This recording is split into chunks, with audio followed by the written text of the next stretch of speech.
Hey, happy, beautiful, amazing day. Dr. Bob Rakowski here out of Houston, Texas. Many questions about hormones and especially sex steroids. So we're going to have a nice little course about that. Background on me, I've been in clinical practice now over 30 years, and I've treated world champion athletes from every major professional sport. I've also seen the other end of the spectrum, people that were sent home to die. And thankfully, many of them are alive, even nearly 3 decades later.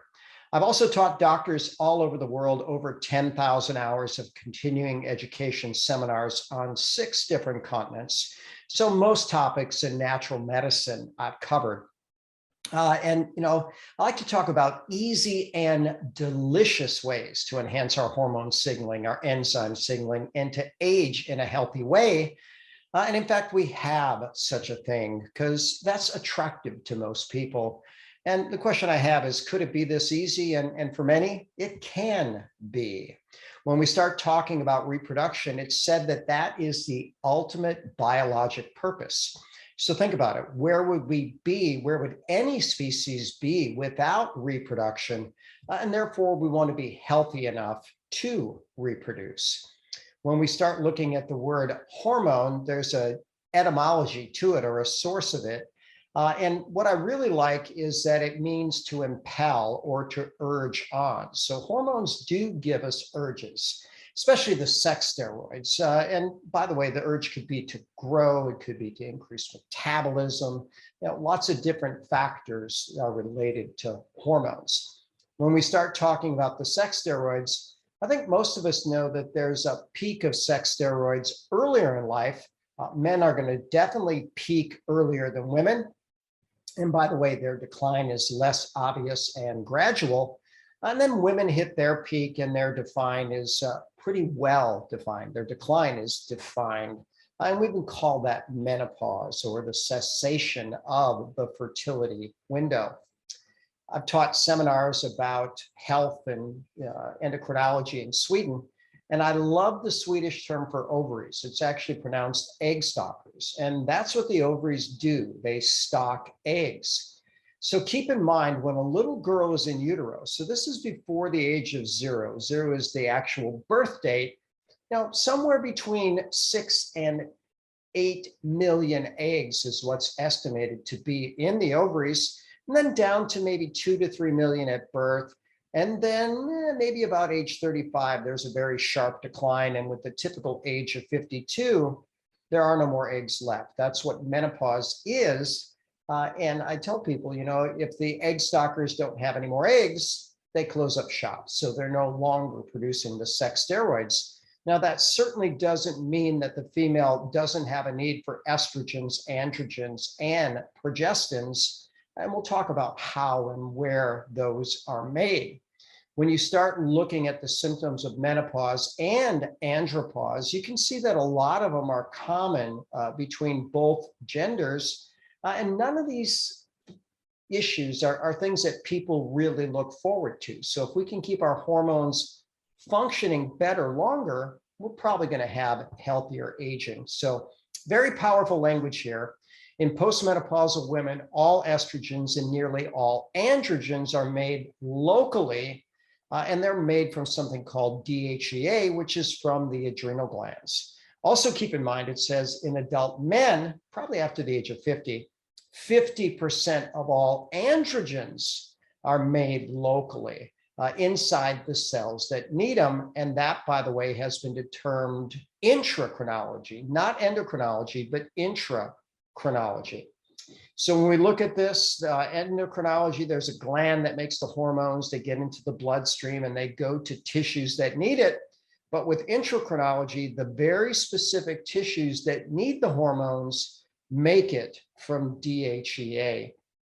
So keep in mind that the hormones are made locally, used locally, and deactivated locally. And that basically means that if you're testing the blood for the hormone status, you're not getting a picture of what's happening inside of the individual cells. So in many ways, symptoms are a better indicator than blood tests for postmenopausal, post-andropausal hormone action. This reference suggests that DHEA could be the ideal choice for physiologic hormone replacement. And by the way, the natural molecules model suggests, why don't we help you make your own hormones better? Why don't we help you make DHEA? And why don't we help the cells make it and respond to it? Now, DHEA levels also decline with age. And by the way, a pretty similar pattern in both men and women. When the body's under a high level of stress, it will actually decrease DHEA. It will decrease the sex steroids. It will decrease thyroid hormone, growth hormone, etc. So we certainly want to do a good job at managing our stress. And I've heard this powerful quote: you're either making stress hormones or sex hormones, but not both. So that stress response, that fight or flight, is going to trump reproductive biology. It's often been called the progesterone steal, sometimes called the pregnenolone steal, sometimes called the cortisol steal. But when the body's under stress, this pathway is prioritized to make cortisol, the chronic stress hormone. And by the way, DHEA will be depleted, aldosterone will be depleted, and the sex steroids will be depleted.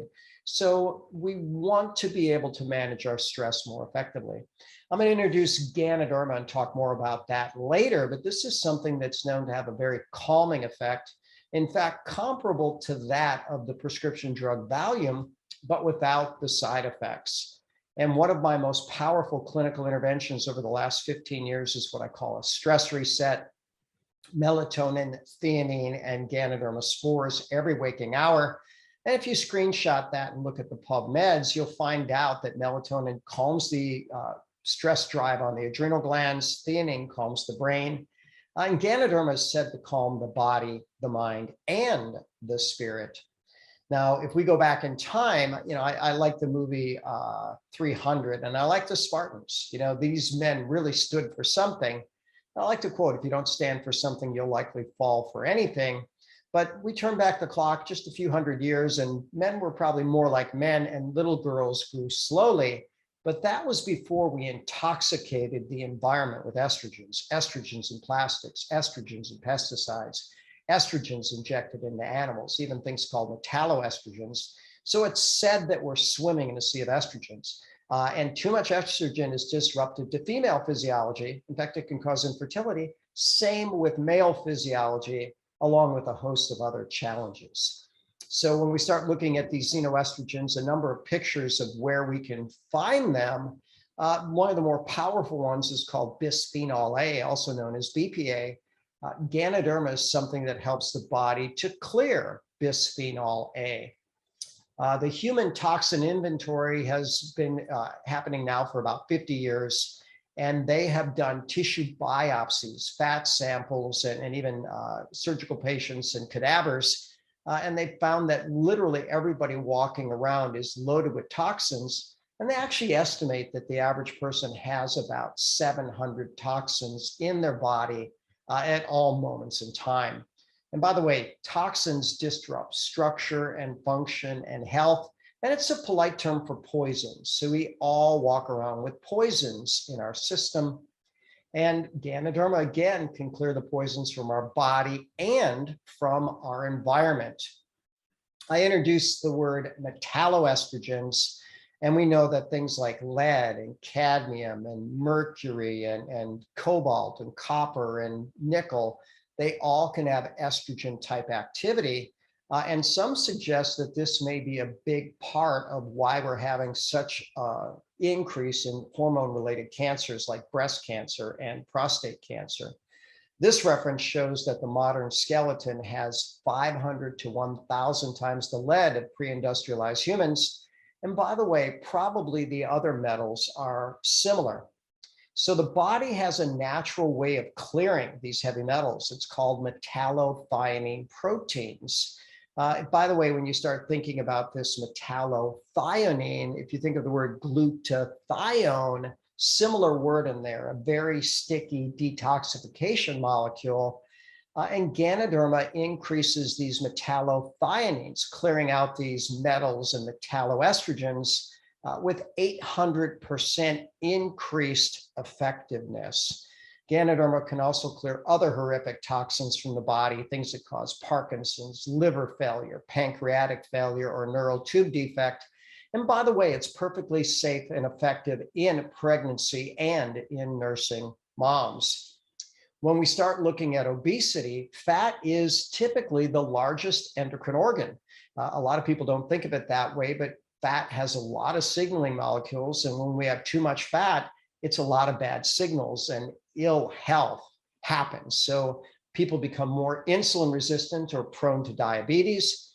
Females are actually going to have more androgens, and that can cause, hair loss, hair growth in places that they don't want it, and other challenges. It can cause progesterone deficiency and other challenges with estrogen and overall infertility. So friends do not let friends become fat, because fat is a risk factor for about everything, including death.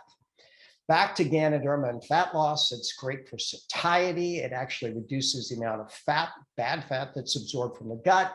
It enhances insulin signaling, thermogenesis, and even changes the bugs in the gut, which, by the way, can be very powerful to promote fat loss and metabolism. It's been said that estrogens, whether you make them, whether you take them, you need to get rid of them every day. And I tweak that. I say estrogens, whether you make them, whether you take them, whether you're knowingly or unknowingly intoxicated by them, whether you're a man, whether you're a woman, you need to get rid of them every day in a healthy way. There's 14 different liver enzymes that help to clear these estrogens. Some are fairly neutral, some are terribly unhealthy, but cytochrome P450-1A2 is considered the healthiest, and we drive that with things like coffee and cruciferous vegetables and Ganoderma.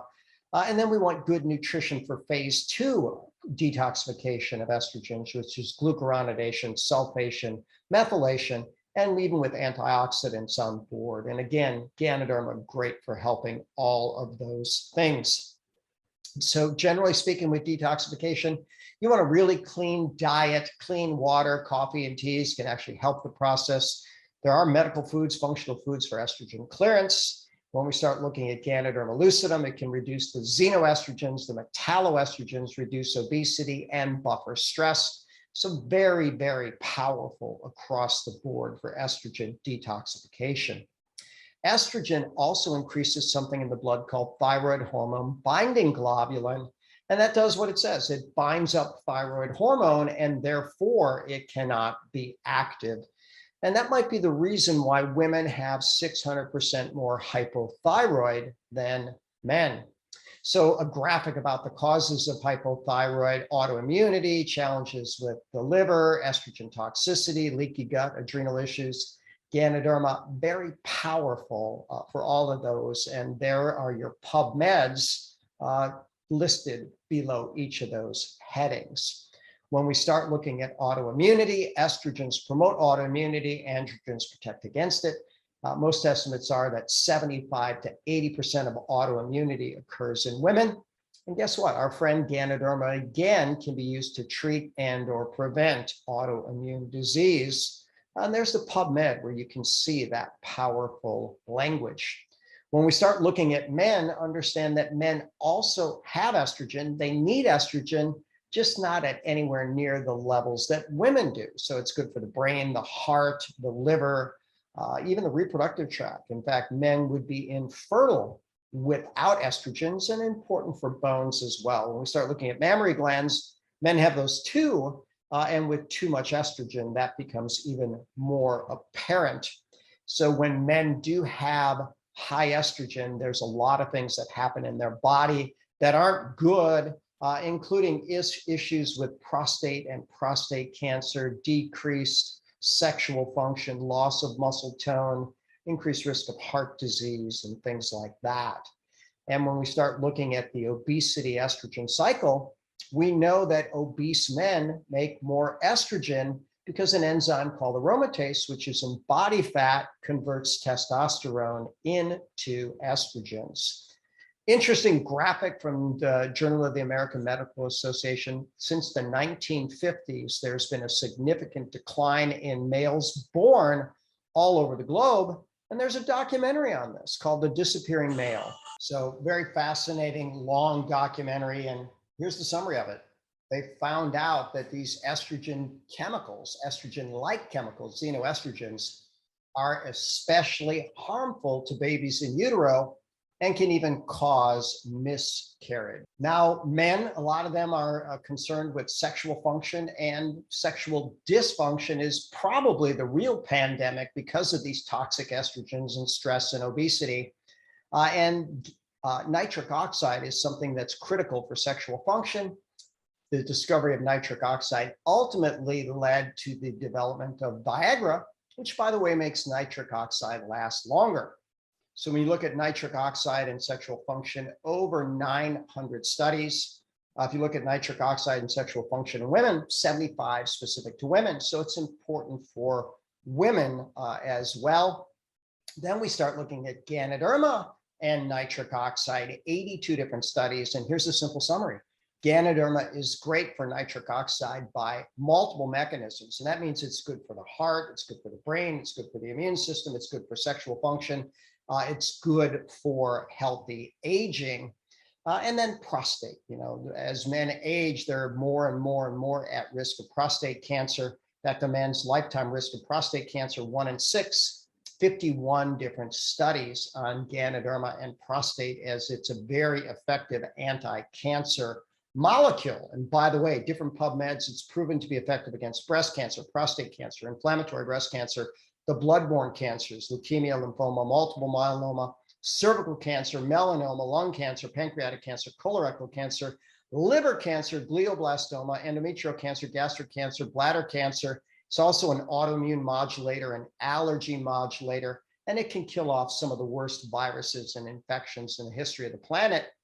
So wouldn't it make sense to maybe add this to your health benefits, because it's great for hormones, it's great for the immune system, and Ganoderma has definite anti-aging properties.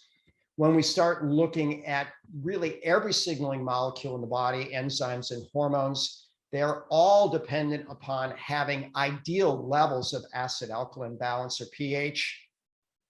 This journal article, Medical Hypothesis, said that if you get the pH off of your body, it might take twice as much of the same hormone to induce an equal response. And I've seen now, thousands of patients where we've done pH assessments. And here's what I'll tell you, everybody's at least a little too acid. And the sickest people are the most acid. Well, Ganoderma is widely held to be the most alkaline food on the planet. So another way that it can benefit the body and all messages. So can we find an easy and delicious way to look better, feel better, and live longer? Absolutely. Ganoderma or reishi-infused coffee and tea and even shakes can do that.